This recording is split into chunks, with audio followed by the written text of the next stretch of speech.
Notre témoignage public est important. Nous devons le travailler et l'améliorer. Bonjour à tous, bienvenue à la grâce matinale. Ce matin, nous voulons aborder ce sous-point qui nous parle de comment travailler pour une bonne réputation. Nous voulons voir ce matin, sinon à partir de ce matin, comment faire pour travailler pour une bonne réputation. Nous allons le voir en 7 points, mais ce matin, nous allons nous limiter aux 3 premiers points pour faire court. Travailler pour une bonne réputation demande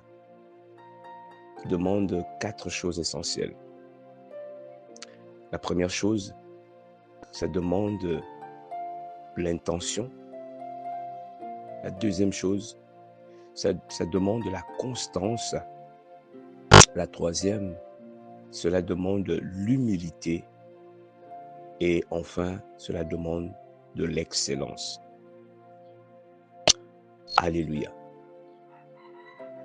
Merci Seigneur de nous mettre encore ensemble ce matin au contact de ta parole de vie. Oui Seigneur, nous sommes engagés à une vie de transformation. Nous sommes engagés à une vie de perfectionnement. Nous sommes engagés, Seigneur, à te témoigner sur la terre.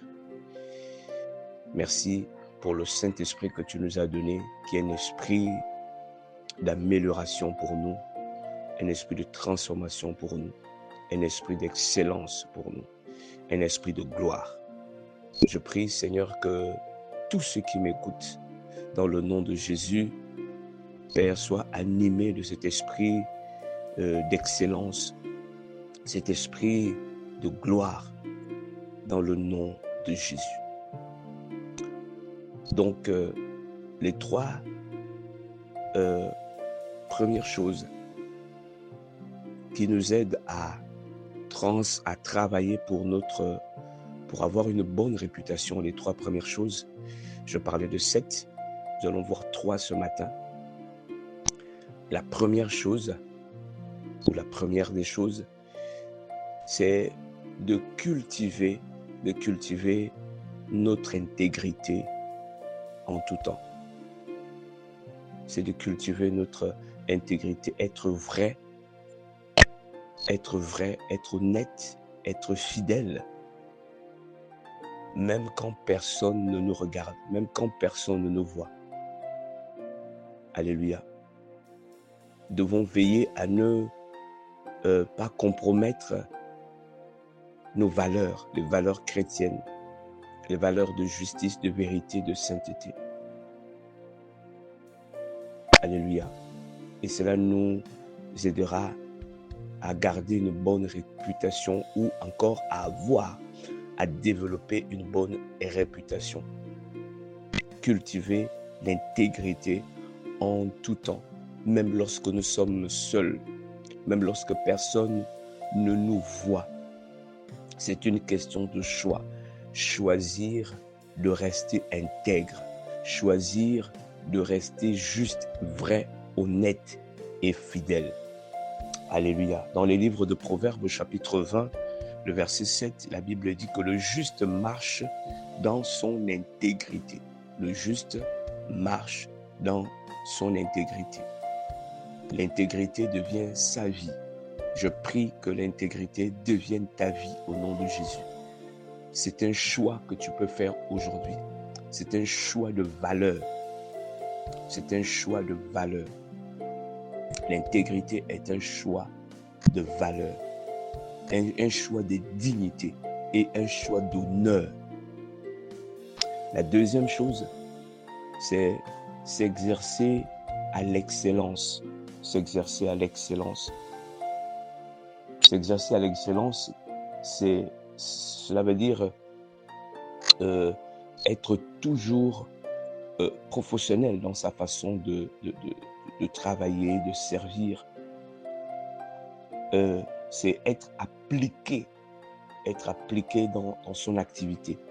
C'est être ponctuel et ordonné. C'est cela l'esprit de l'excellence. S'appliquer dans tout ce que nous faisons, être ponctuel dans les rendez-vous, dans les programmes, dans les réunions, être ordonné. Quelqu'un a dit: ce que tu fais pour Dieu ou pour les hommes doit toujours refléter la qualité du royaume. Alléluia. Nous devons toujours avoir ce souci de révéler le royaume des cieux. Colossiens chapitre 3, le verset 23 dit: tout ce que vous faites, faites-le de bon cœur, comme pour le Seigneur et non pour les hommes. Tout ce que nous faisons, que cela soit en famille, que cela soit au travail, que cela soit à l'église, que cela soit en entreprise. Alléluia, nous devons tout faire comme si on le faisait pour le Seigneur, en l'honneur du Seigneur. Et effectivement, nous vivons pour la gloire de Dieu. C'est ce que Paul a dit, nous vivons pour la gloire de Dieu. Notre vie, c'est notre plus grande louange. Alléluia. La louange ne se limite pas seulement au chant ou à la danse ou encore aux dons, aux offrandes, mais notre vie, notre manière de vivre est une louange. C'est en l'honneur de notre Dieu. La Bible dit que votre lumière luise devant les hommes. Et puis, la troisième chose qui nous permet de travailler pour une bonne réputation, notre bonne réputation, qui nous aide à avoir une bonne réputation, c'est la constance et la fiabilité. C'est le fait d'être constant et fiable, c'est-à-dire ne pas changer selon les humeurs ou les saisons. Alléluia. C'est un défi, je l'avoue, c'est un défi que de rester constant, de rester le même, ressembler à notre Dieu. La Bible dit que notre Dieu est le même hier, aujourd'hui, éternellement. Qu'il pleuve, qu'il neige, notre Dieu ne change pas. La Bible dit qu'en lui, il n'y a point d'ombre de variation. Et ça, c'est notre plus grand défi de tous les jours. Alléluia. C'est une lutte. C'est pourquoi hier, je parlais de véritables combats. Combats contre nous-mêmes. Combats contre nos humeurs. Combats contre les pulsions. Combats contre les émotions.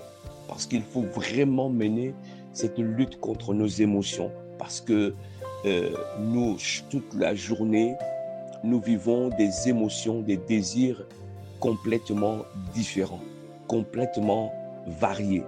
Alléluia, en fonction des situations, des circonstances dans lesquelles nous pouvons nous trouver, en fonction de ce que nous entendons. Alléluia. Donc la constance, c'est le fait aussi de tenir à ses engagements. La Bible dit que ton oui soit oui et que ton non soit non. 1 Corinthiens, chapitre 4, le verset 2, la Bible dit du reste, ce qu'on demande des dispensateurs, c'est que chacun soit trouvé fidèle. Fidèle, la constance, la fidélité va nous donner une bonne réputation. Plus je reste constant, plus je reste fiable, plus je reste ferme dans mes sentiments, dans mes décisions, dans mes engagements, plus j'honore à mes engagements, plus j'aurai une bonne réputation, j'aurai une bonne considération, je serai crédible. Alléluia. C'est très important pour un enfant de Dieu d'être et de rester crédible. Alléluia. Je ne sais pas comment tu fais, comment tu gères tes engagements dans le foyer, tes engagements professionnels, tes engagements à l'église, en ce qui concerne par exemple le service ou les contributions. Alléluia. Il y a des gens qui se relâchent facilement à cause d'une situation, à cause d'une insatisfaction, par exemple, on se relâche dans nos engagements, on se relâche dans notre service, par exemple. Je prie le Seigneur, que le Seigneur te relève, que le Seigneur nous transforme à cela. Nous avons compris ce matin que nous devons cultiver premièrement l'intégrité, nous devons rester intègres en tout temps, nous devons rester honnêtes, nous devons faire le choix de l'honnêteté, le choix de la vérité. Cela ne nous donnera pas toujours les amis, alléluia, mais pour le Seigneur, et vous savez, le monde en a besoin, on cherche les personnes honnêtes, encore aujourd'hui, on cherche les personnes honnêtes, et puis nous devons travailler en nous appliquant, nous devons être ponctuels. Vraiment, nous devons lutter, nous devons veiller pour cela. Nous devons être ordonnés. Il vaut mieux être reconnu comme quelqu'un de discipliné, quelqu'un de rigoureux, quelqu'un d'ordonné, quelqu'un de planifié, que d'être reconnu comme quelqu'un de désordonné. Voilà. Et puis, être constant, rester fiable, savoir tenir à nos engagements. Voilà, nous maintenir dans nos décisions, ne pas changer de décision, ne pas être comme une jouette qui bouge par le mouvement du vent. Alléluia. Et cela nous aidera beaucoup à rester également fixe dans nos églises. Cela devient difficile aujourd'hui pour le chrétien de rester constant, de rester stable dans l'église, dans la foi. Alléluia. Or, Jésus avait dit à Simon qu'il fera de lui une pierre. Il dit, tu es pierre, tu dois être une pierre, sinon un roc. Dieu veut que nous soyons des rocs. La foi en Jésus nous donne un cœur de roc, un cœur de fermeté, un cœur résolu, un cœur déterminé, engagé. Je prie que ce soit ton cas au nom puissant de Jésus-Christ de Nazareth. Nous nous retrouvons demain afin de continuer sur les 4 derniers points pour travailler pour notre bonne réputation. Que le Seigneur vous bénisse.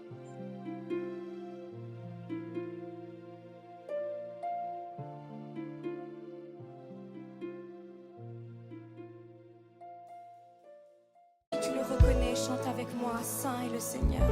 Hey.